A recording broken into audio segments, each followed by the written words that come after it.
الله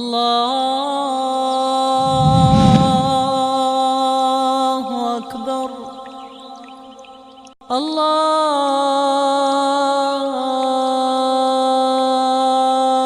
أكبر.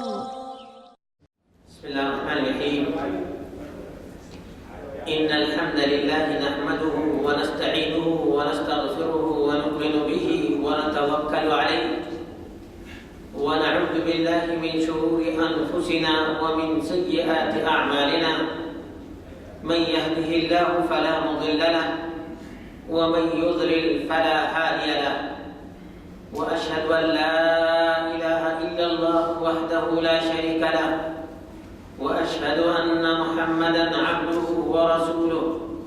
أما بعد فإن خير الحديث كتاب الله وخير الهدي هدي محمد صلى الله عليه وسلم وشر الأمور محدثاتها وكل محدثة بدعة وكل بدعة ضلالة وكل ضلالة في النار.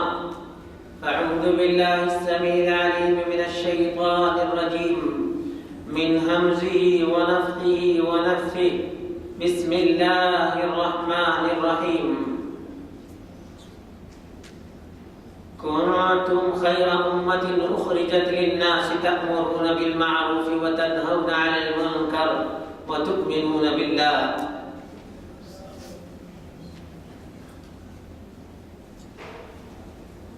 ہر قسم کی تعریف، توصیف، کبریائی اور عظمت اللہ رب العالمین کے لیے ہے، جو ساری کائنات کا مالک اور خالق اور سب کی عبادت کا مستحق ہے۔ درود و سلام کا نزول ہو اللہ تبارک و تعالیٰ کے تمام تر برگزیدہ نبیوں اور رسولوں پر، اور خصوصیت کے ساتھ نبوت کے آخری تاجدار احمد مجتبی محمد مصطفیٰ صلی اللہ علیہ وسلم کے ذات گرامی پر، جنہیں اللہ رب العالمین نے ایسی شریعت عطا فرمائی جیسی کسی بھی نبی کو نہیں عطا فرمائی۔ رسول اللہ صلی اللہ علیہ وسلم کو جس قدر اللہ رب العالمین نے عظمت اس عظیم دین کی وجہ سے بخشی، اتنی عظمت کسی نبی اور کسی رسول کو نہ ملی۔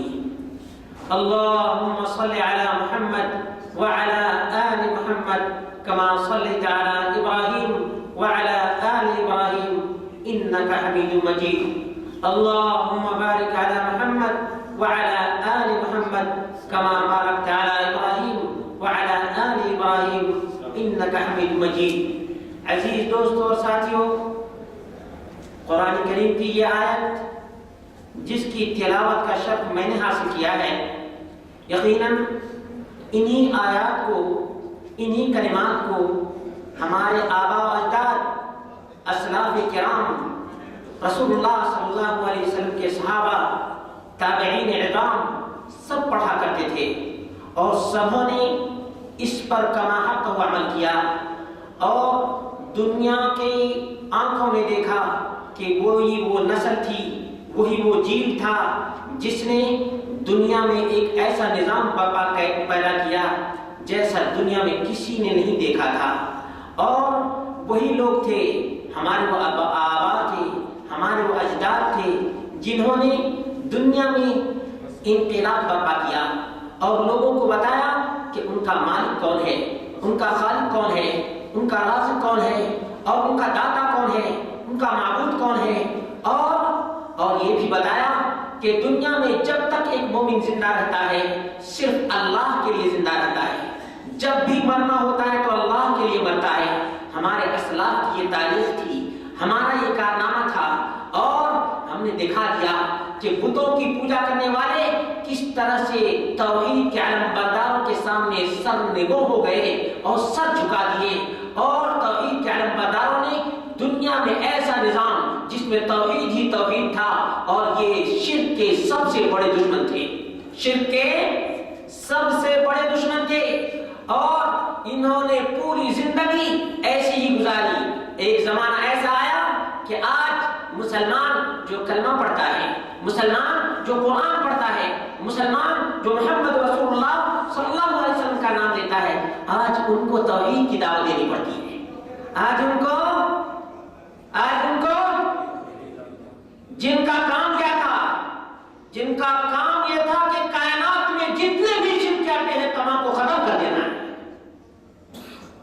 آج اسی نیشن، اسی قوم کا کردار ایسا ہو گیا کہ ان کو دعوت توحید دینی پڑتی ہے۔ مسلمانوں کی تاریخ میں کبھی ایسا نہیں تھا۔ مسلمان بر صغیر کی پوری تاریخ اٹھا کر دیکھ لے، اگر کسی کو معلوم نہیں تو صرف سومنات کے اوپر حملے کو بھی یاد کر لے کہ کس طرح سے محمود غزنوی رحمۃ اللہ علیہ نے تابتا اور متابعت کے ساتھ 17 بار حملے کیے تھے اور کتنے بتوں کو توڑا تھا، اس کی کوئی انتہا نہیں تھی۔ چاہے وہ بتوں کی پوجا رہی ہو یا غیر اللہ کی کسی بھی صورت اور کسی بھی حال میں عبادت اور بندگی رہی ہو، مسلمانوں نے کبھی بھی اپنی زبان سے یہ نہیں کہا تھا اللہ اکبر کے سوا کوئی الفاظ نہیں ادا کیے تھے۔ لیکن آج ہم سنتے ہیں مسلمان کیا یا غوث کے نعرے لگاتے ہیں، یا علی کے نعرے لگاتے ہیں۔ حضرت علی نے اللہ اکبر کی صدا بلند کی تھی۔ حضرت علی رضی اللہ عنہ نے جب حضرت عمر بن خطاب رضی اللہ عنہ کے زمانے میں کفار پر یلغار کیا تھا تو ان کا کلمہ کون تھا؟ اللہ اکبر۔ آج مسلمان ان کا نام لیتا ہے، انہوں نے ہمیشہ ہی اللہ کا نام لیا تھا، اور ہمیشہ ہی جس نے توحید کی دعوت دی، جس نے کفر اور شرک کے خلاف یلغار کیا تھا، آج ان کو اللہ کے مقابلے میں پیش کیا جاتا ہے۔ ہماری یہ حالت ہو گئی۔ ہماری ایک عظیم تاریخ میں کائنات میں جتنے لوگ گزر چکے ہیں، جتنے لوگ آئیں گے، تمام کے تمام غیر مسلمین عاجز اور قاصر رہ جائیں گے ہماری تاریخ پیش کرنے سے۔ ہماری تاریخ اتنی تابناک ہے، ہماری ڈکشنری میں کہیں بھی شرک کا نام و نشان نہیں تھا۔ آج مسلمانوں میں شرک عام ہے، مسلمانوں میں شرک عام ہے۔ صحابہ کرام رضوان اللہ تعالی علیہم اجمعین، اللہ رب العالمین نے کتنا بڑا ان سے کام لیا تھا۔ انہوں نے لات کو لات ماری تھی، منات کو جوتے مارے تھے، اور غیر اللہ کے نام تک کو مٹا دیا تھا۔ آج غیر اللہ کے مالا جپنے والے ہمارے درمیان موجود ہیں۔ ہمارے درمیان ایسے لوگ موجود ہیں جو غیر اللہ کی دہائیاں رات اور دن دیتے ہیں، یہاں تک کہ نماز اللہ کے لیے پڑھتے ہیں، نماز کے بعد غیر اللہ کے سجدے بھی کرتے ہیں، غیر اللہ کے سجدے بھی کرتے ہیں۔ حالانکہ ہمارے آقا احمد مجتبی محمد مصطفیٰ صلی اللہ علیہ وسلم نے فرمایا کہ کسی بھی فرد بشر کے لیے، کسی بھی مخلوق کے لیے سجدہ کرنا جائز، بولو، کسی بھی مخلوق کے لیے یہ نہیں دیکھنا کہ یہ بڑا ہے اس کی تعظیم کرنی چاہیے، ایک ہی لفظ میں کسی بھی مخلوق کے لیے سجدہ جائز نہیں۔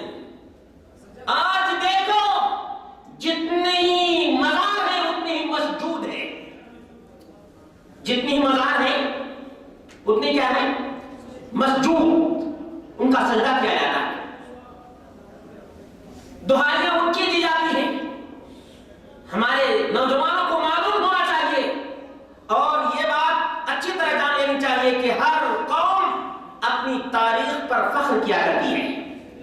ایک مسلمان نوجوان کو اپنے اسلاف کی تاریخ پر فخر نہیں کرنا چاہیے؟ کرنا چاہیے یا نہیں کرنا چاہیے؟ اپنی تاریخ کا مطالعہ کرنا چاہیے یا نہیں کرنا چاہیے؟ آج جو ہم شرک کے دلدل میں پھنسے ہوئے ہیں، شرک کے گڑھے میں گرے ہوئے ہیں، نتیجہ کیا ہے، سبب کیا ہے؟ اس کا سب سے بڑا یہ سبب ہے کہ ہم نے اپنے نبی کی سیرت کو بھی چھوڑا ہے، رب کے قرآن کو بھی چھوڑا ہے، اور اسلاف کی تاریخ کو بھی چھوڑا ہے۔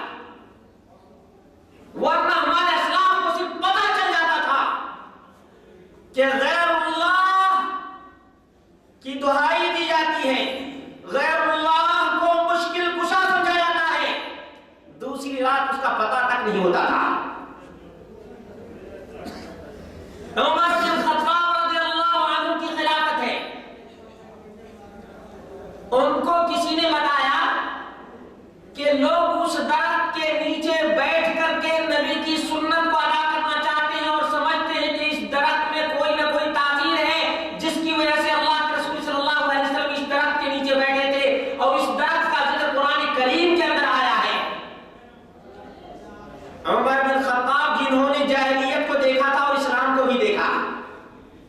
جاہلیت کو بھی دیکھا تھا اور اسلام کو بھی.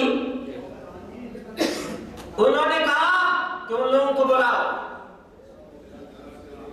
پوچھو کہ کیوں یہ بیٹھتے ہیں.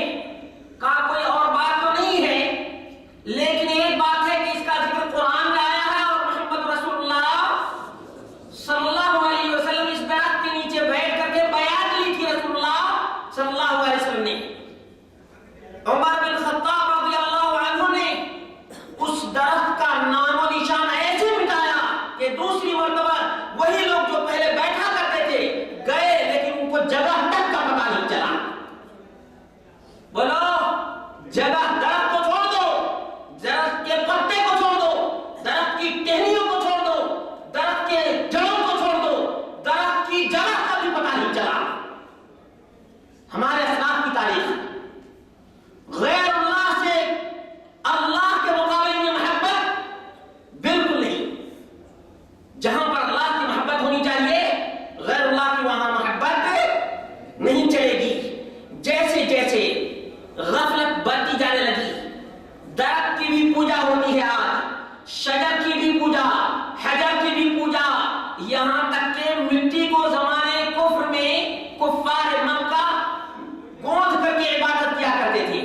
گوندھ کے لیتے تھے اور گول بنایا کرتے تھے, اپنی طبیعت کے مطابق بنایا کرتے تھے, اور جہاں جاتے تھے اپنے معبود کو ساتھ لے جایا کرتے تھے.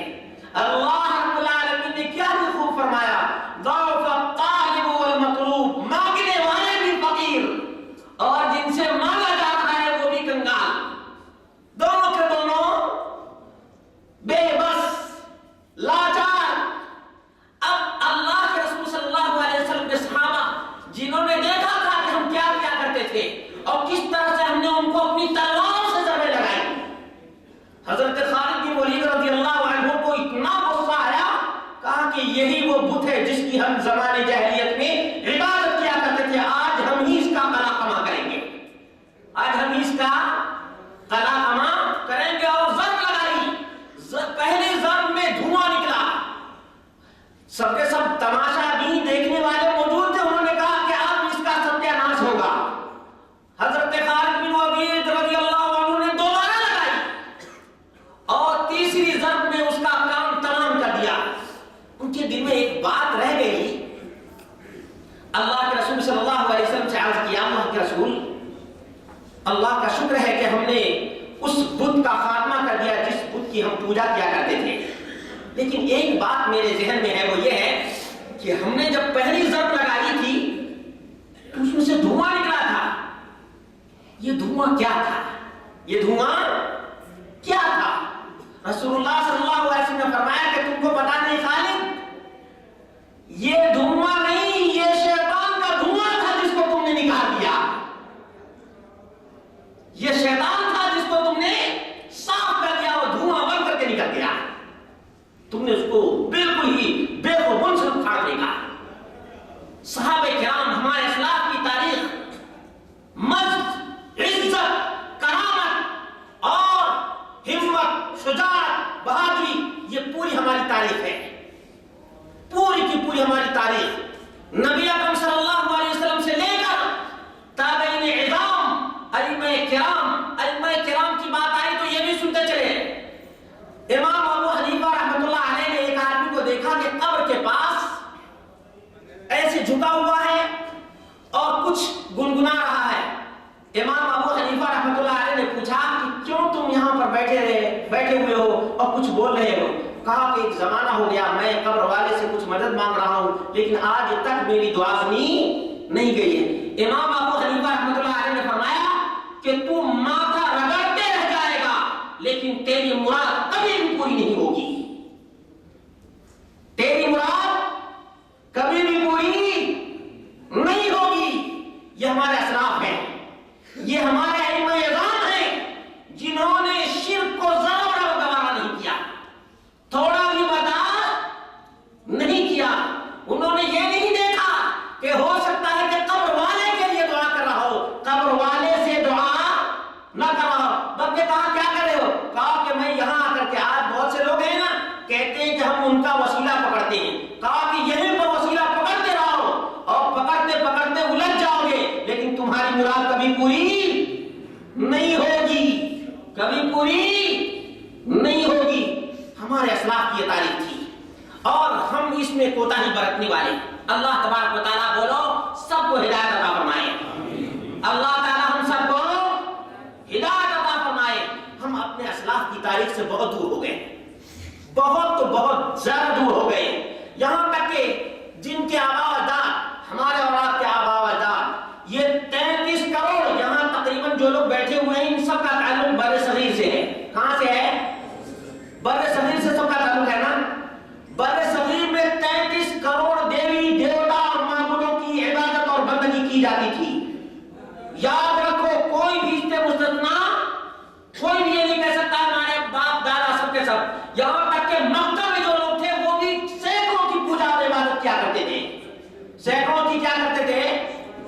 عبادت اور بندگی کیا کرتے تھے۔ نبی اکرم صلی اللہ علیہ وسلم کے خاندان کے لوگ بھی ہبل کا نعرہ لگایا کرتے تھے۔ سنا تھا بدر کا موقع تھا، احد کا موقع تھا، وہ کہا کرتے اعلو ہبل، ہبل کی جے ہو جن کے نعرے لگاتے تھے۔ اللہ کے رسول صلی اللہ علیہ وسلم نے فرمایا اللہ اعلی واجل، انہوں نے کیا کہا تھا؟ دیکھو مصرع کیسے بیٹھتا ہے، اعلو ہبل، ہبل کی جے ہو، ادھر سے نعرہ لگا اللہ اعلی واجل، اللہ اعلی واجل۔ مسلمانوں کا نعرہ تھا، یہ توحید کے علم برداروں کا نعرہ تھا کہ کفر کے مقابلے میں اللہ کی بزرگی، اللہ رب العالمین کی کبریائی، اللہ رب العالمین کی عظمت بیان کیا کرتے تھے۔ اللہ کی عظمت آپ کے دل میں بیٹھ جائے، دنیا کے تمام تر مخلوقات آپ کے سامنے چونٹی سے بھی زیادہ کم تر نظر آئیں گے، آئیں گے یا نہیں؟ اللہ اکبر آپ کہتے ہیں، ہم کہتے ہیں، لیکن اگر کوئی بھی شرک کرنے والا، شرک میں مبتلا آدمی اس لفظ کو ایک مرتبہ غور سے پڑھے، غور سے سنے، اس کے معنی اور مفہوم کو سمجھے، تمام معبودان باطلہ کو بھول جائے گا۔ اس لیے کہ اللہ اکبر، اللہ یہ نہیں کہ اللہ لات سے بڑا ہے، اللہ عزا سے بڑا ہے، اللہ منات سے بڑا ہے، نہیں، اللہ تبارک و تعالیٰ رسول اللہ سے بھی بڑا ہے، اللہ رب العالمین آسمان سے بھی بڑا ہے، اللہ زمین سے بھی بڑا ہے، اللہ سمندر سے بھی بڑا ہے، اللہ پہاڑوں سے بھی بڑا ہے، اللہ اولیاء سے بھی بڑا ہے، اللہ بزرگوں سے بھی بڑا ہے، کائنات کی تمام چیزیں ذرے ناچیز ہے، اللہ رب العالمین سب سے بڑا، سب سے عظیم، سب سے زیادہ عظمت والا ہے۔ بھول جاؤ سب کو، بھول جاؤ سب کو، کائنات کی جتنی چیزیں ہیں سب اللہ رب العالمین کے سامنے ہیچ مداح ہیں۔ کیا ہے؟ ہیچ مداح، کچھ بھی قیمت نہیں، کچھ بھی وقت نہیں۔ اللہ رب العالمین پہاڑ کو ایک مرتبہ کہے کن فیکون، یہ ذرہ ذرہ میں ہو جائے گا۔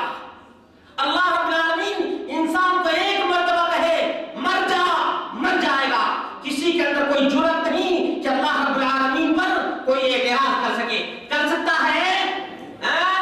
اللہ کو چھوڑنے والوں، بندوں کی دہائی دینے والوں، اللہ کی عظمت کو بھول گئے، مخلوق کی عظمت کو تم نے بیان کرنا شروع کر دیا۔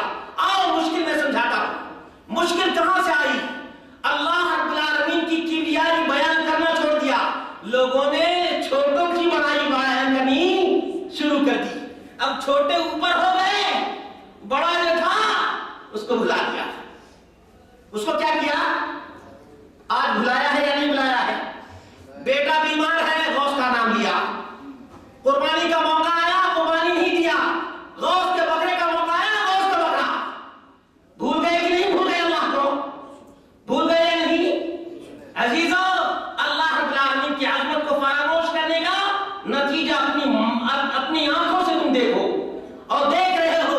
اگر یہی ہماری رفتار رہی، ہماری اگر یہی حالت رہی، ہم اللہ رب العالمین کے عظمت کو، اللہ رب العالمین کی کبریائی کو، اللہ رب العالمین کے بڑپن کو ہم نہیں بیان کیے، لوگ چھوٹوں کی بڑپن کو، مرنے والوں کی بڑپن کو بیان کریں گے اور الحی القیوم کی بڑائی کو چھوڑ دیں گے۔ نتیجہ کیا ہوگا؟ آج بچے بچے کے نام پر، ہر بچے کی زبان پر غیر اللہ کے نعرے ہیں۔ اللہ اکبر کی صدا کتنے لوگوں کی زبان سے سنائی دیتے؟ بہت کم۔ سبب یہ ہے کہ جن علاقوں میں، جن جگہوں پہ یا جن مساجد میں اللہ کی عظمت بیان کرتے ہیں، وہاں پہ ان کے چھوٹے سے چھوٹے بچے بھی اللہ اکبر کی صدا لگاتے ہیں۔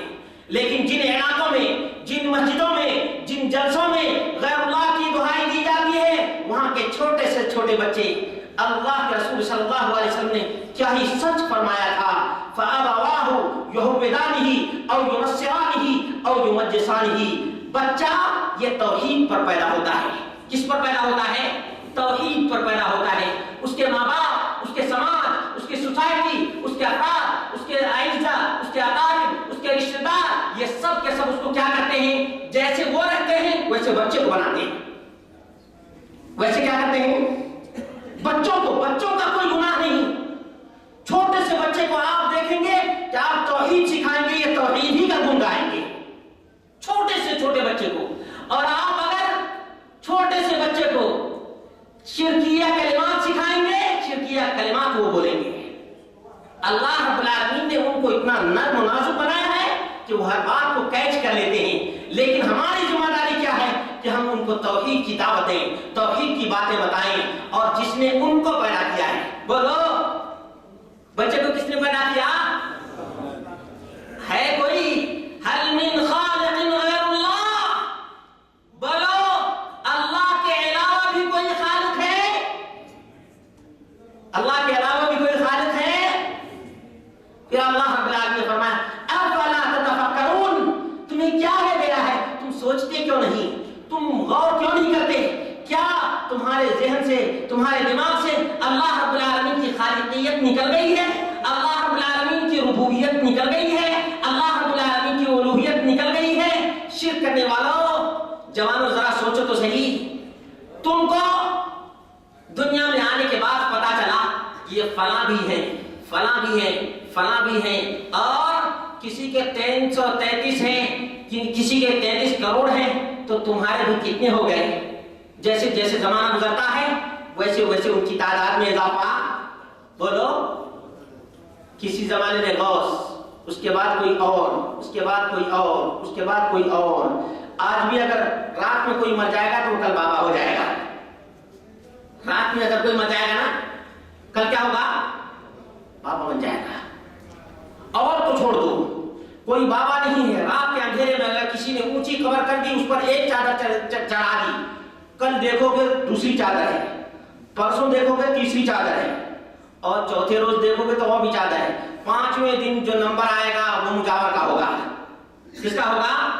مجاور کا، کہ اب ہماری دکان چل پڑی ہے، اب ہماری دکان چل پڑی ہے۔ اس کی ایڈورٹائزنگ اتنی ہو گئی ہے کہ اب لوگ سمجھنے لگے کہ اس میں ہے کوئی کرنی والا بابا۔ کون؟ ماشاءاللہ کرنی والے بابا، ایک وہاں کے سنا ہے، انہوں نے اپنا انٹرویو دیا ہے، بتایا کہ میرا نام ہی کرنی والا بابا تھا، ڈیرہ غازی خان کا کرنی والا بابا۔ اب اسی طرح سے کچھ بھی نہیں ہے اندر، یہاں تک کہ کوئی ہڈی پسلی بھی نہیں ملے گی، لیکن کسی نے اونچی بنا دی تو اس میں چادر آ گئی، چادر کے بعد پھول، پھول کے بعد بتاشے اور دیگر چیزیں آنے لگیں گی، دکان چالو ہو جائے گی۔ میرے بھائی ذرا سوچ تو صحیح، نوجوان ذرا عقل سے کام تو لے، کہ سوچ تجھے کس نے پیدا کیا ہے۔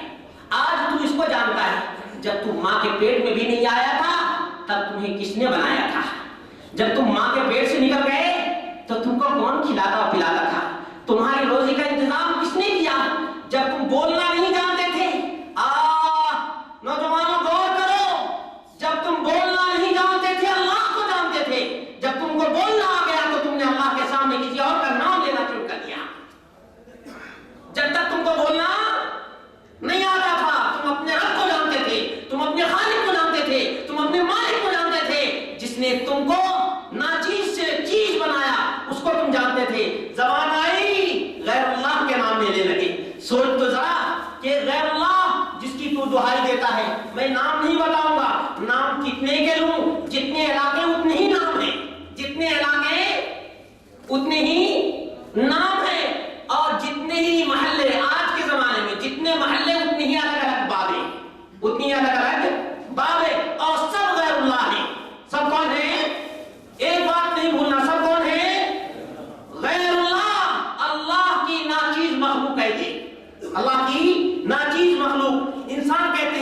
اوپر غور کرے اللہ کو پہچان جائے گا، اپنے اوپر صرف سوچو میرے بھائیو، آج تمہارے پاس زبان ہے، تم بول سکتے ہو تو تم غیر اللہ کا نام لے رہے ہو۔ تم نے سوچا کہ یہ دانت کس نے دیا کاٹنے کے لیے؟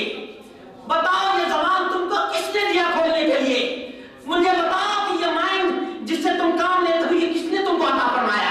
تم ذرا غور کرو میرے عزیزو، یہ ہاتھ جس سے تم کماتے ہو، اس کمائی کو تم غیر اللہ کے راستے میں لگاتے ہو، یہ ہاتھ دینے والا کون ہے؟ یہ انگلیاں بنانے والا کون ہے؟ کس نے تمہاری انگلیوں میں یہ شکتی، یہ قوت اور یہ طاقت عطا فرمائی کہ تم پکڑ سکتے ہو، اس سے تم کما سکتے ہو، اس سے تم روزی لا سکتے ہو؟ کس نے تم کو دیا ہے؟ کس نے تم کو دیا؟ مجھے بتاؤ کس نے تم کو دیا؟ اس اللہ رب العالمین کی بنائی ہوئی چیز میں غیر اللہ کو شریک کرتے ہو؟ ذرا شرم کرو، ذرا شرم کرو اور ہوش کے ناخن لو، ہوش کے ناخن لو عزیزوں، کہ اللہ رب العالمین کو چھوڑ کر تم نے اپنی کمائی کو غیر اللہ کے راستے میں لگایا۔ آج یہ موسم، یہ رجب کا مہینہ جس میں بہت سے لوگ 11ویں کے موقع پر اپنی گاڑی کمائی کو غیر اللہ کے نام پر دے چکے ہوں گے، میں ان سے سوال کرتا ہوں عزیزوں، سوچو تو صحیح کہ تم یہ سمجھتے ہو کہ یہ جو بکرے کی قیمت ہے تمہاری کمائی ہے؟ نہیں، یہ بھیک ہے جو اللہ نے تم کو عطا فرمائی ہے۔ یہ کیا ہے؟ یہ کیا ہے؟ بھیک ہے واللہ، بھیک ہے۔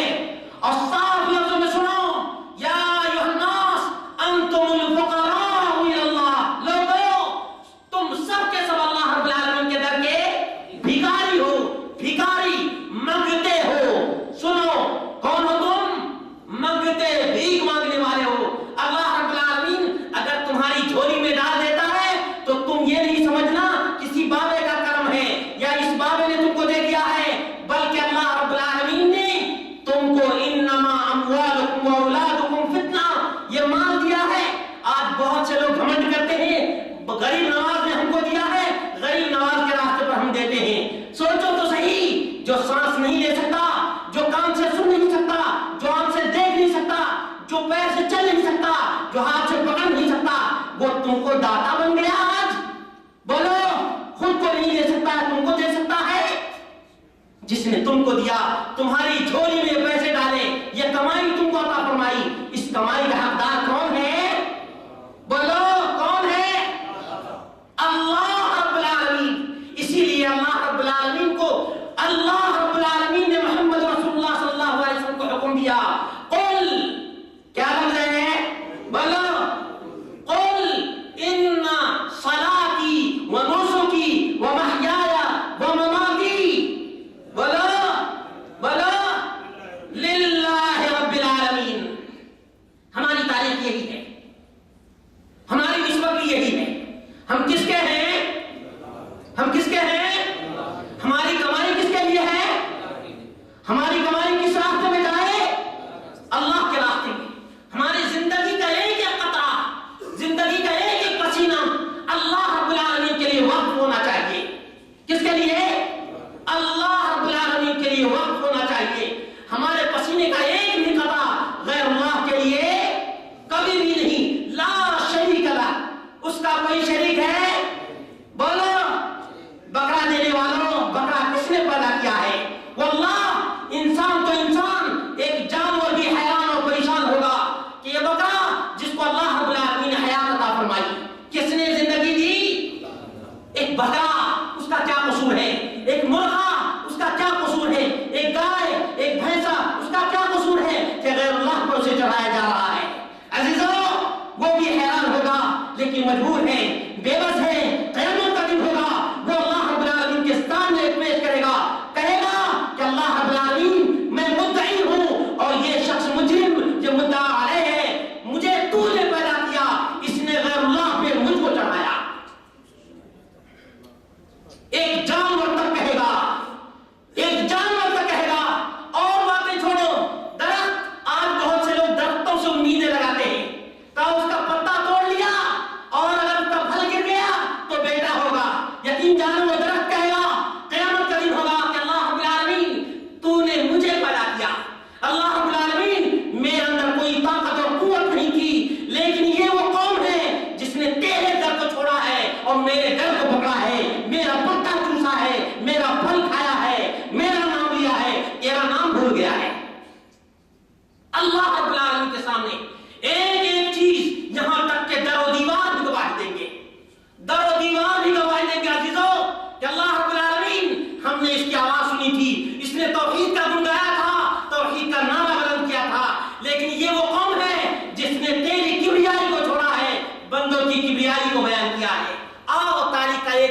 سے بتاتا ہوں.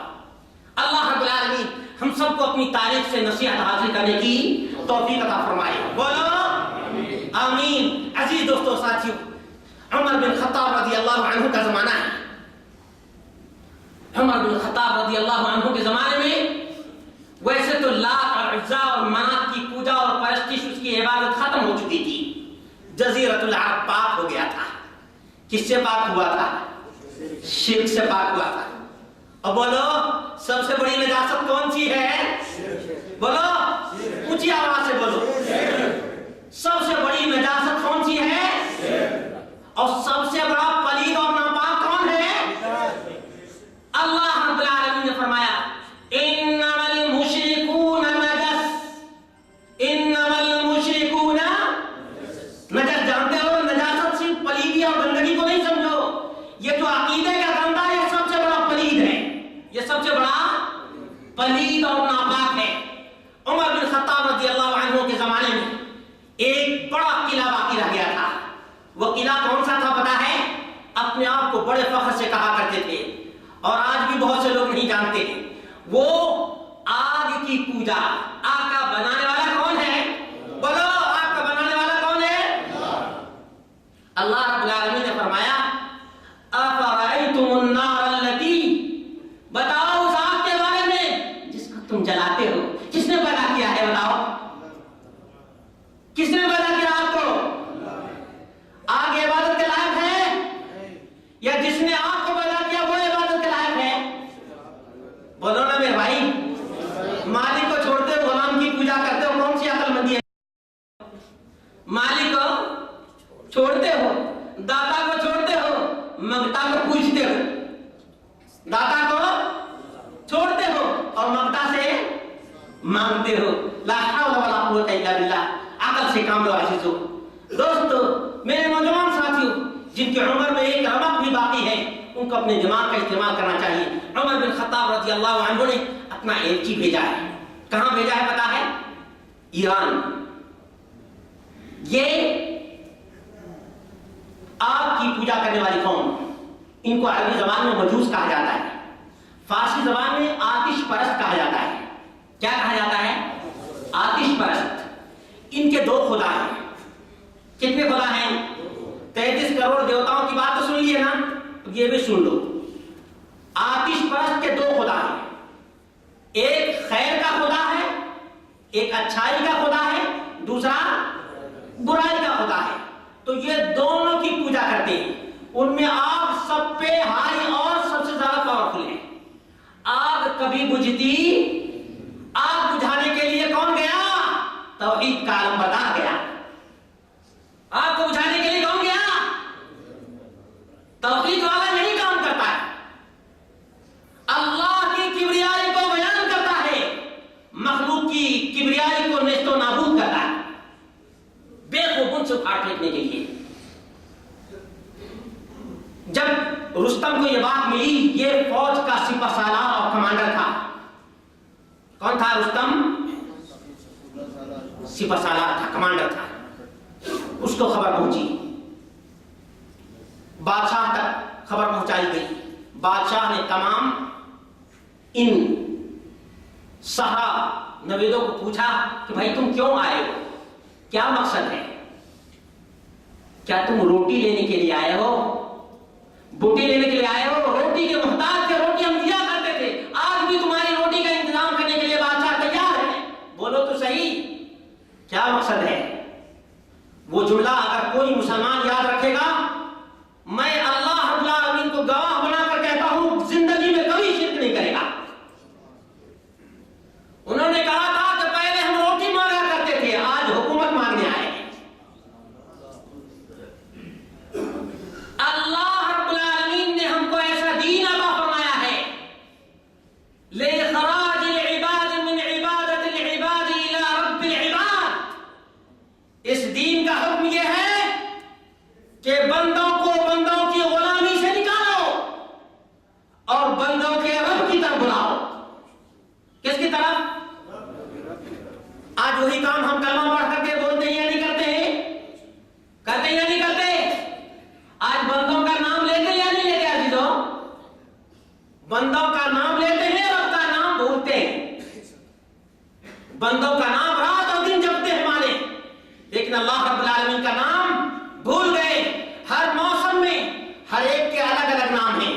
لیکن موحد کا ایک ہی نام ہے.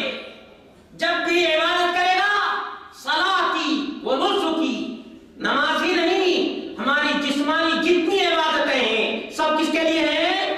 للہ رب العالمین. و نسکی، ہماری جتنی بھی مالی عبادتیں ہیں، چاہے قربانی ہو، چاہے صدقہ ہو، چاہے خیرات ہو، کوئی بھی چیز ہو، للہ بولو للہ رب العالمین، اللہ رب العالمین کے لیے ہے. یہی کام انہوں نے کیا. ہماری تاریخ دیکھیں اور ذرنی تاریخ ہے، دنیا کی تاریخ میں اس کی کوئی مثال نہیں ملتی ہے. ہماری تاریخ ایسی ہے.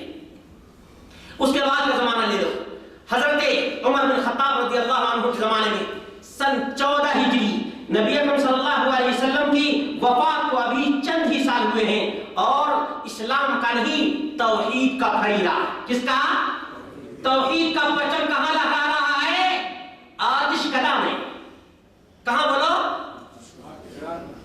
آتش کدہ، جہاں پر آگ بجھتی نہیں تھی اور ایسی بجھائی کہ کبھی اس کا نام نشان تک باقی نہ رہنے دیا. یہ مسلمانوں کی تاریخ ہے. مسلمانوں کو پتا چلا. اب دیکھ لیجئے جزیرۃ العرب سے کہاں اسلام پہنچا ہے، توحید کا علم کہاں تک پہنچا ہے. ایران چلا گیا، ایران کے بعد خشکی کا راستہ ہے، افغانستان تک اسلام پہنچا. افغانستان سے پھر کہاں پہنچا؟ دیگر علاقوں میں پہنچا. افغانستان میں یہ زمانہ بہت ہی زیادہ تطور کر گیا ہے، ترقی کر گیا ہے. سندھ کا علاقہ ہے جو محمد بن قاسم کی یلغاروں سے بالکل کام اٹھا ہے. یہ توحید کا علم بردار، توحید پرست کا بیٹا تھا. اس نے توحید کا جب پرچم لہرایا، لوگوں کو پتا چلا کہ جن کو یہ رب سمجھتے ہیں یہ رب کے لائق ہے، یہ رب کے لائق، جن کو یہ معبود سمجھتے ہیں یہ عبادت کے لائق، جن کو یہ سناتے ہیں یہ سننے کے لائق، بولو نا، جن کو یہ سناتے ہیں یہ سننے کے قابل ہی نہیں ہے، بالکل بھی قابل نہیں ہے. ان کو پتا چلا یہ جھوک در جھوک اسلام میں داخل ہونے لگے، جھوک در جھوک اسلام میں داخل ہونے لگے.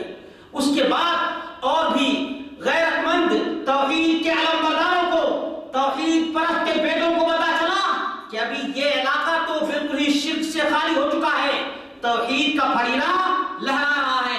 انہوں نے سنا کہ کچھ علاقے ایسے بھی ہیں جہاں پر آج بھی غیر اللہ کی دہائی دی جاتی ہے، غیر اللہ کی عبادت اور بندگیوں پر پرستش کی جاتی ہے. کہا کہ اس کو بھی نہیں چھوڑنا ہے. اس کو بھی افغانستان سے نکلے. یہ کون لوگ تھے؟ یہ توحید پرست لوگ تھے. انہوں نے اللہ تبارک و تعالیٰ کے لیے اپنی زندگی کو وقف کر دیا تھا. یہ ایسے افراد تھے. انہوں نے ایک مرتبہ حملہ کیا، جو کچھ مال غنیمت ملا لے کر واپس آئے، سکون نہیں ملا. کیوں؟ کہ ابھی وہ شرک کا اڈا باقی ہے. حالانکہ اتنی بات کافی تھی کہ جس کو ہم پوج رہے ہیں اس کو کسی نے توڑ کر کے اٹھا کر کے اپنے خزانے میں رکھ لیا ہے، عبرت نہیں حاصل کیے. کہا کہ اب اور اس کے بعد حملہ کرنا ہے. دوسری بار حملہ کیا اور کو توڑا اور اٹھا کر لے گئے.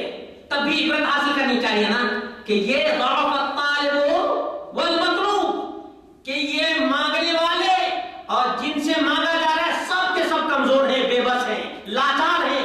ان کے اندر کوئی طاقت اور قوت نہیں. شکل چاہے جیسی بھی بنا لو، چاہے ڈراؤنی بناؤ، چاہے بھیانک بناؤ، کیسی بھی بناؤ، لیکن یہ کسی کام کے لائق آنکھیں ہیں. لہم اعین لا یبصرون لا یبصرون بها.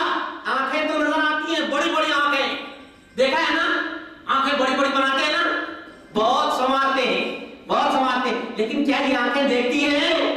اللہ رب العالمین نے کیا خوب فرمایا، لہم اعین لا یبصرون بها.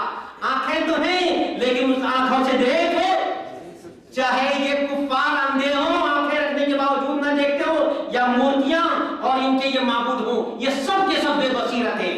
سب کے سب کیا ہے؟ بے بصیرت. یہ دیکھ نہیں سکتے اور نہ سوچ بھی نہیں سکتے ہیں. سوچ بھی سکتے ہیں عزیزوں، کبھی بھی نہیں سوچ سکتے.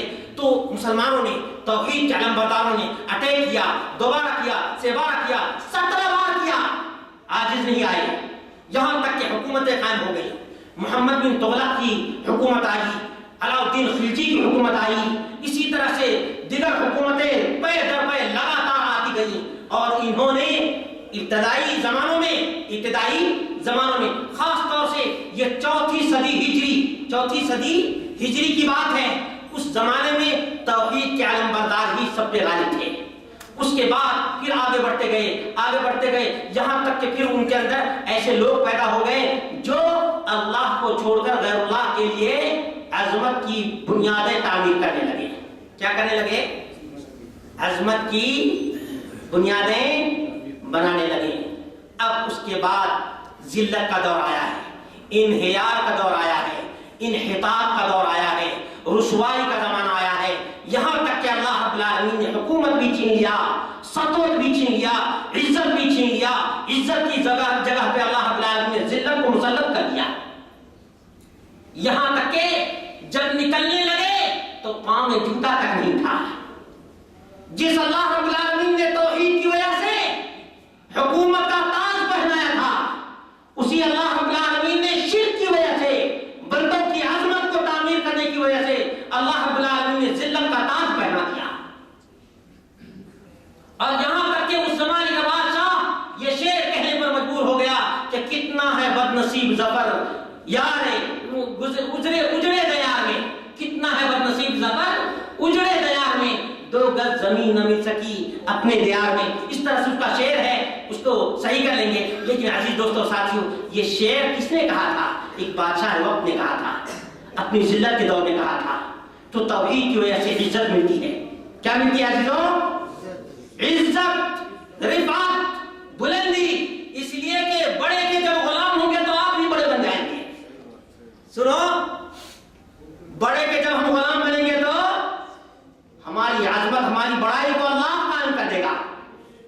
جتنی مشرک قوم ہوگی ہم سے ڈرنے اور خوف کھانے لگے گی، یہاں تک کہ اللہ کے رسول صلی اللہ علیہ وسلم نے فرمایا نصرت بالرعب مسیرۃ شہر، کہ اللہ رب العالمین نے رعب اور دبدبا کے ذریعے سے ہماری مدد فرمائی ہے، یہاں تک کہ 1 مہینے کی مسافت پر بھی کوئی مشرک سنتا ہے تو لرز اٹھتا ہے اور کانپ اٹھتا ہے، کسی کو جرأت اور ہمت نہیں ہوتی ہے، یہاں تک کہ بعد کے ادوار میں بھی مسلمانوں کا یہی کردار رہا ہے، یہی عمل رہا ہے۔ لیکن آج اللہ کے در کو چھوڑا ہے اور دنیا کے مخلوق کو پکڑا ہے، اللہ رب العالمین نے اسی طرح سے دنیا میں ذلیل کر کے رکھا ہے۔ آج دیکھو دنیا کا کون سا ایسا ملک ہے جہاں پر مسلمان نام کے مسلمان ہیں، کام کے مسلمان ہوں تو اللہ رب العالمین وہی عزت عطا فرمائے گا۔ اللہ رب العالمین کا یہ وعدہ ہے انتم الاعلون ان کنتم مومنین، اگر تم مومن ہو تو تم سب سے اونچے ہو۔ آج ایمان نہیں رہا، آج وہ اللہ تبارک و تعالیٰ سے محبت نہیں رہی، آج اللہ رب العالمین سے مانگنے والے کم، غیر اللہ سے مانگنے والے زیادہ ہے۔ آج اسی لیے فخر سے کہا کرتے ہیں کہ ہم سواد اعظم ہیں۔ سواد اعظم پر اللہ رب العالمین کا قہر اور عذاب نہیں آیا ہوا ہے۔ ہماری بات کسی مجلس میں نہیں سنی جاتی تھی، اور ایک زمانہ تھا کہ ہماری بات کے سامنے کوئی اپنی بات نہیں رکھ سکتا تھا۔ فرق دیکھو، عمر بن خطاب رضی اللہ عنہ کے بارے میں جو کوئی بھی چاہے قیصر ہو یا کسرا ہو سنتا تھا، مصالحت کے لیے سر جھکایا آتا تھا۔ آج ہر آدمی اپنے آپ کو سب سے زیادہ لقمہ تر کس کو سمجھتا ہے؟ مسلمانوں کو سمجھتا ہے۔ چاروں طرف سے ذلتیں مسلط ہو گئی ہیں، اس کا سبب صرف اور صرف یہ ہے کہ ہم نے اللہ رب العالمین کی جگہ پہ اللہ کے بندوں کو اپنا معبود، اپنا مسجود، اپنا مسجود ہم عبادت کسی اور کی کرتے ہیں، سجدہ بھی کسی اور کا کرتے ہیں، اور اللہ رب العالمین کے لیے سجدہ کا ہمارے پاس وقت نہیں ہے، تو اللہ رب العالمین کا عذاب، اللہ رب العالمین کا قہر، اللہ رب العالمین کی جانب سے ذلت نہیں آئے گی تو اور کیا آئے گی عزیزو؟ تم غور کیوں نہیں کرتے؟ غور کرو میرے بھائیوں دوستو، اللہ رب العالمین تم کو سب کچھ دیتا ہے، سب کچھ بنانے والا کون ہے؟ اللہ رب العالمین۔ ہماری دعوت، نبیوں کی دعوت، قرآن کی دعوت، قرآن کی دعوت، بولو قرآن کی دعوت کہ اللہ کے بن جاؤ۔ کس کے بن جاؤ؟ اور قرآن کریم میں بتاؤ کہ کتنی جگہ پہ اللہ رب العالمین نے فرمایا فَلَا تَدْعُوا مَعَ اللَّهِ أَحَدًا، اللہ کے ساتھ کسی اور کا نام تک نہ لو۔ ہم نے صحیح کیا، لا حول ولا قوت الا باللہ، اللہ کا نام چھوڑ ہی دیے، ایسا چھوڑے کہ غیر اللہ کا نام نام ہی ہماری زبان پر آتا ہے. اور یہ میں نہیں کہتا، ایک بڑا گرو گھنٹال ہے ہمارے ملک کا، اللہ تبارک و تعالیٰ ہی بہتر جانتا ہے کہ اس کے ساتھ کیا معاملہ ہوگا. اس نے کہا کہ جب بھی میں اللہ کا نام لینا چاہتا ہوں تو میری زبان سے غوث کا نام آتا ہے. واللہ یہ اعتراف خطیر، بہت ہی ڈینجرس یہ بات ہے. آج بہت سے لوگ اس کلمہ پر غور نہیں کرتے کہ اس کے دل پر اور اس کی زبان پر کس طرح سے اللہ رب العالمین نے مہر لگا دی کہ وہ اللہ کا نام تک نہیں لے سکتا ہے. کیوں؟ جب تم پوری زندگی غیر اللہ کا نام لوگے تو مرتے وقت اللہ کا نام آ سکتا ہے؟ بولو نا. آج بہت سے لوگ کہتے ہیں کہ بھائی اللہ کے رسول صلی اللہ علیہ وسلم نے فرمایا کہ من کان آخر کلامہ من الدنیا لا الہ الا اللہ دخل الجنہ، جس کا آخری کلمہ مرتے وقت لا الہ الا اللہ ہو گیا وہ جنت میں چلا جائے گا. ہر آدمی سوچتا ہے، چاہے عمل کرنے والا ہو، برائی کرنے والا ہو، بے حیائی کرنے والا ہو، غلط کام کرنے والا ہو، شرک کرنے والا ہو، وہ یہ سمجھتا ہے کہ میں آخری وقت میں یہ کلمہ بولوں گا. اس وقت تمہاری زبان تمہارے کنٹرول میں، تمہاری زبان تمہارے کنٹرول میں نہیں رہے گی. اللہ رب العالمین گویائی کی توفیق جس کو عطا فرمائے گا اسے یہ کلمہ نصیب ہوگا. یہ تمہارے ہاتھوں کی کمائی نہیں، یہ اللہ رب العالمین کی توفیق، اللہ رب العالمین کا فضل ہے. عزیز دوستو اور ساتھیو، اب آؤ ذرا سوچو تو صحیح کہ اللہ رب العالمین نے جب پورے قرآن میں اس بات کو وضاحت اور صراحت کے ساتھ بیان کیا کہ اے نبی تو بھی شرک نہ کرنا، اے نبی کے امتیوں تو بھی شرک نہ کرنا، اے نبی کے ماننے والوں تو بھی غیر اللہ کا نام نہ لینا. یہاں تک کہ اللہ رب العالمین نے اپنے نبی، اپنے حبیب، اپنے محبوب نبی محمد رسول اللہ صلی اللہ علیہ وسلم سے فرمایا لئن اشرکت لیحبطن عملک ولتکونن من الخاسرین، کہ اگر اے نبی تو نے بھی شرک کیا، تو نے بھی، اگر یہ لفظ یاد رکھے گا، اگر تو نے بھی شرک کیا تو تم یہ نہ سمجھنا کہ رسول ہو، رسولوں کے سردار ہو، نبیوں کے امام ہو. کبھی یہ تصور اپنے ذہن میں نہیں رکھنا. تمہارے تمام اعمال کو برباد کرنے کے لیے تمہارا ایک شرک کافی ہے. تمہارے پورے کے پورے اعمال کو اکار کرنے کے لیے، برباد کرنے کے لیے ایک شرک کافی ہے. لئن اشرکت لیحبطن عملک ولتکونن من الخاسرین، کہ اگر تو نے بھی شرک کیا تو تمہارا بھی عمل بالکل ہی رائع و برباد چلا جائے گا، یہاں تک کہ تو بھی نامراد ہو جائے گا. کیا ایک قرآن پڑھنے والا اس لفظ پر غور نہیں کرتا؟ بارے میں سوچتا نہیں کہ اپنی زبان سے کون سا لفظ وہ بول رہا ہے؟ یا جو آج سکھا رہے ہیں، آج سکھانے والے، اللہ کے رسول صلی اللہ علیہ وسلم نے فرمایا کہ ایک زمانہ ایسا آئے گا لوگوں کو جہنم کی طرف بلانے والے اماموں کی تعداد زیادہ ہوگی. اس زمانے میں دیکھ رہے ہیں کہ نہیں دیکھ رہے ہیں؟ کتنے ٹی وی چینل ہیں،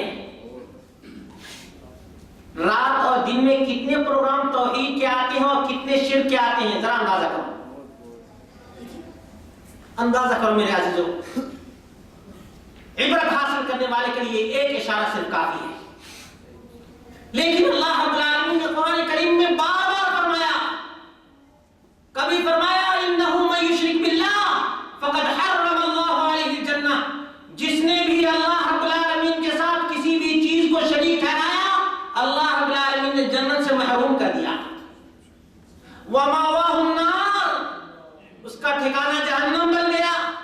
وما للظالمین من انصار، اور ایسے مشرک کے لیے کوئی مددگار. تو لوگوں نے اس کو پلٹنے کے لیے، ادھر سے ذہن ہٹانے کے لیے کہا دامن پکڑ کے مچل جائیں گے. اللہ رب العالمین نے کیا فرمایا؟ وما للظالمین، وما للظالمین من انصار، کہ مشرک کے لیے، یہاں معنی کیا ہے؟ ظالم کا معنی کیا ہے؟ مشرک. اس لیے کہ قرآن کریم میں اللہ رب العالمین نے فرمایا ان الشرک لظلم عظیم، شرک کیا ہے؟ چھوٹا جرم نہیں، چھوٹا ظلم نہیں، لظلم عظیم، بڑا ظلم ہے. تو یہاں بھی وہی معنی ہے. اور ظالموں کے لیے یعنی مشرکوں کے لیے کوئی معاون اور مددگار نہیں ہے. یہاں لوگوں نے اپنی طرف سے ایجاد کیا غوث کا دامن نہیں چھوڑیں گے, غوث کے بعد دامن ہی نہیں ہوگا. محمد رسول اللہ صلی اللہ علیہ وسلم نے فرمایا قیامت کا دن ہوگا. عزیزو, محمد رسول اللہ صلی اللہ علیہ وسلم سے پیار کرنے والوں, نبی اکرم صلی اللہ علیہ وسلم سے محبت کرنے والوں, نوجوانوں, میں سمجھتا ہوں تمہارے دلوں میں رسول اللہ صلی اللہ علیہ وسلم کی محبت ہے. میں ویسے تو واسطہ نہیں دینا چاہیے غیر اللہ کا, لیکن میں کہہ رہا ہوں کہ کم از کم نبی اکرم صلی اللہ علیہ وسلم سے محبت کا جو دعویٰ ہے اس کی لاج رکھ لو. کم سے کم کیا رکھ لو؟ اس کی لاج تو رکھ لو. کم سے کم غور تو کرو اللہ کے واسطے کہ تم کہتے ہو کہ ہم کو نبی سے پیار ہے اور تم نعرہ غوث کا لگاتے ہو.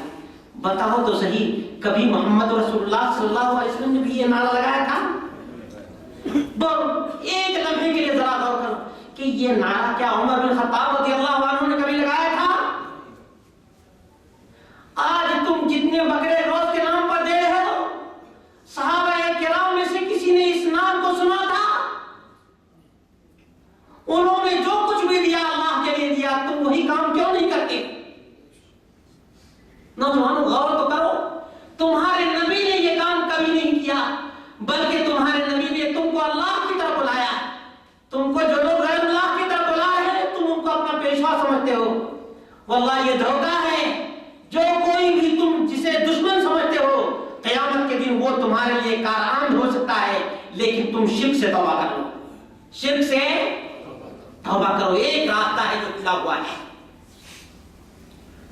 بندوں کی بندگی سے آزاد ہو جاؤ اور رب کی بندگی کو آباد کر لو.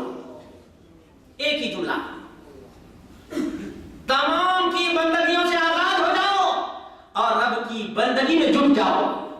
یہی پیغام ہے قرآن کا, یہی پیغام ہے محمد رسول اللہ صلی اللہ علیہ وسلم کا, اور یہی پیغام ہے صحابہ کرام رضوان اللہ علیہم اجمعین کا, اور یہی پیغام ہے ائمہ کرام کا.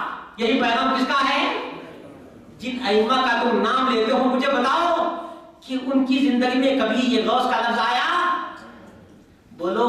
آج جو مٹکے کا دور ہے, کہتے ہیں کہ کنڈے میں غیر اللہ کی نیازیں دی جاتی ہیں. کس کی؟ ہاں, موقع سے. یہ موقع جو لوگوں کے ذہن میں ہوگا, اس موقع کے بارے میں بھی اچھی طرح سے اپنے ذہن میں بیٹھاؤ کہ آج جو رجب کا کنڈا جس کا نام رکھتے ہو, سوچو تو صحیح, اس میں جتنی چیزیں آٹے کا استعمال کرتے ہو, چاول کا استعمال کرتے ہو, شکر کا استعمال کرتے ہو, مجھے بتاؤ شکر کا جو درخت ہے, شکر کا جو پودا ہے, اس کا پیدا کرنے والا کون ہے؟ غور کرو میرے بھائی, میرا ساتھ کم سے کم دو. شکر کا جو پودا ہے اس کا پیدا کرنے والا اللہ ہے. یہ دانہ جس کو تم پکا کر کے غیر اللہ کے نام پر نیاز دیتے ہو, کبھی سوچا ہے کہ یہ دانہ کس نے اگایا ہے؟ ہاں, اللہ اکبر. واللہ اتنا لفظ بھی کوئی اپنے ذہن میں بیٹھائے گا, اس کو اللہ کی ربوبیت یاد آ جائے گی. ایک لفظ, اس دانے کا اگانے والا کون ہے؟ اس دانے کا مستحق بھی کون ہے؟ بھلا بتاؤ کہ اتنا بھی غور نہیں کر سکتے؟ اور یہی بات نہیں کہ یہ شرک کرتے ہیں, مشکل یہ ہے کہ یہ سب سے بڑی عبادت بن گئی ہے. مشکل کیا ہے عزیزو؟ اگر کوئی آدمی نماز نہیں پڑھتا, ٹوکنے والا کوئی نہیں. اگر کوئی روزہ نہیں رکھتا, ٹوکنے والا کوئی. اگر کوئی آدمی بے حیائی کو نہیں چھوڑتا, اس کو ٹوکنے والا کوئی نہیں. اگر کسی کے گھر میں یہ نیاز پہلے ہوتی تھی, آج اگر نہیں دے تو سب سے بڑا دشمن, سب سے برا انسان وہی ہو جاتا ہے. سب سے برا, اور سب سے پہلے اس کو بائیکاٹ کریں گے. کیوں؟ یہ غوث کی نیاز نہیں دیتا ہے, رب کی نماز نہیں پڑھتا, کوئی ہم نہیں ہے. روزہ نہیں رکھتا, کوئی ہم اور ہم نہیں ہے. غیر اللہ کی نیاز نہیں دیتا, یہ سب سے بڑا جرم ہے. یہ سب سے بڑا, یعنی جرم کو آج کار ثواب سمجھا جاتا ہے, اور کار ثواب کو درخورِ اعتنا نہیں سمجھا جاتا، اس پر توجہ ہی نہیں دیتی۔ اگر کوئی بچہ ہے روزہ نہیں رکھتا تو کوئی بات نہیں، بعد میں رکھ لے گا۔ اگر کوئی نیاز کا کھانا نہیں کھاتا تو قیامت برپا ہو جاتی ہے، قیامت برپا۔ آپ کے گھر میں اگر کوئی نیاز دینے کے لیے آیا، آپ نے کہا کہ بھائی معاف کرنا، ہم یہ نہیں کھاتے ہیں، کہا کہ اس میں کون سی چیز حرام ہے، اس میں کون سی چیز حرام ہے، آپ سے حجت کرنے لگیں گے، آپ سے جھگڑا کرنے کے لیے تیار ہو جائیں گے۔ مشرک کا مزاج جو میں نے سمجھا ہے، اور آپ میں سے بہت سے بھائی سمجھ گئے ہوں گے، مشرک کا مزاج ہی ہٹ دھرمی ہے۔ کیا ہے؟ ضد، جو مجھے سمجھ میں آ رہا ہے، اور آپ میں سے بہت سے لوگ، میرے بھائی نماز کے لیے کوئی اتنا ضد نہیں کرتا ہے، کوئی ضد کرتا ہے تو نیاز کے لیے کیوں ضد کرتا ہے؟ نماز کے لیے جب ضد نہیں، نماز دیکھ لو، نماز وَأَقِیمُوا الصَّلَاةَ، اللہ رب العالمین نے 50 مقامات میں فرمایا کہ نماز قائم کرو، اس کے لیے ذرا برابر فکر نہیں، کوئی نماز نہیں پڑھتا تو کوئی بات نہیں ہے۔ اور اسی لیے سنا تھا لا حول ولا قوت الا باللہ کہ وہابی تو رہ گئے روزہ نماز میں، جنت کو لے اڑے ہیں نظر و نیاز میں۔ انا للہ و انا الیہ راجعون، انا للہ و انا الیہ راجعون۔ نماز سے بڑھ کر کے بھی یہ عبادت ہو گئی؟ سوچ میں بھائی غور کیوں نہیں کرتے؟